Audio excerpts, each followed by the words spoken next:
एक सूरज था, तारों के घराने से उठा। आंखें हैरान हैं, क्या शख्स ज़माने से उठा। न तो हम कामाए राज्यम, मुझे राज्य सुख की कोई कामना नहीं।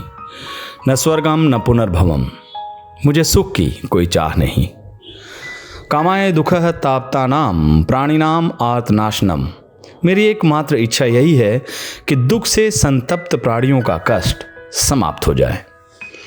यूं तो रहने को सदा दहर में आता नहीं कोई, लेकिन तुम जैसे गए वैसे भी जाता नहीं कोई। 21 मई की तारीख थी वो, साल था 1991।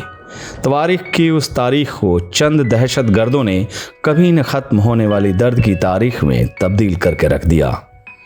ज़मीं पे अमन और शांति के फूल खिलाने की कोशिश में वो लगे थे। शैतान बारूद और बम की फसल काटने पर उतारू थे। नफ़रत और हिंसा के क्रूर हाथों ने भले ही राजीव जी को हमसे जुदा कर दिया, लेकिन हमारे दिलों में वो आज भी जिंदा हैं।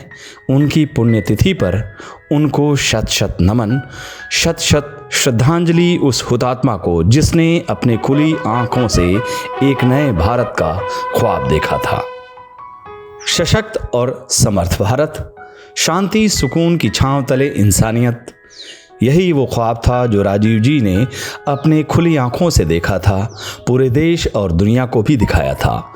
कंप्यूटर क्रांति के कर्ता धर्ता, डिजिटल इंडिया के जनक, महिला शिक्षा और आरक्षण के प्रबल हिमायती और मोर पावर टू पीपल के उद्घोषक के साथ पंचायती राज व्यवस्था की स्थापना करने वाले राजीव जी इतिहास की विरासत पर वर्तमान की कूची से भविष्य के भारत का ताना बाना खड़ा करने के लिए आजीवन प्रयासरत रहे।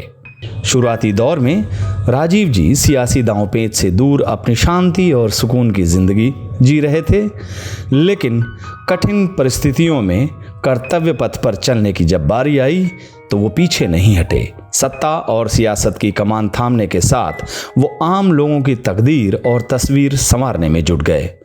पायलट से लेकर पीएम तक का सफ़र तय करने वाले राजीव जी 19वीं सदी में 21वीं सदी के भारत का जो सपना देखा, वो उनकी दूरदृष्टि का परिचायक है। देश के अलगाववादी गुटों को शांति पथ पर लाने के साथ साथ उन्होंने श्रीलंका में अस्थायी शांति स्थापना के लिए ऐतिहासिक कदम उठाया था। शांति और इंसानियत का उनका मिशन पूरा हो पाता उससे पहले ही आसमान के चांद सितारे अपने ध्रुव तारे को ले जाने के लिए ज़मीं पर आ गए। तिरंगे में लिपटकर मादरे हिंद का ये लाल जब अपने अंतिम सफ़र पर निकला तो उस रोज़ तिरंगा हवा से नहीं, माँ भारती के इस सपूत की सांसों से लहराया था।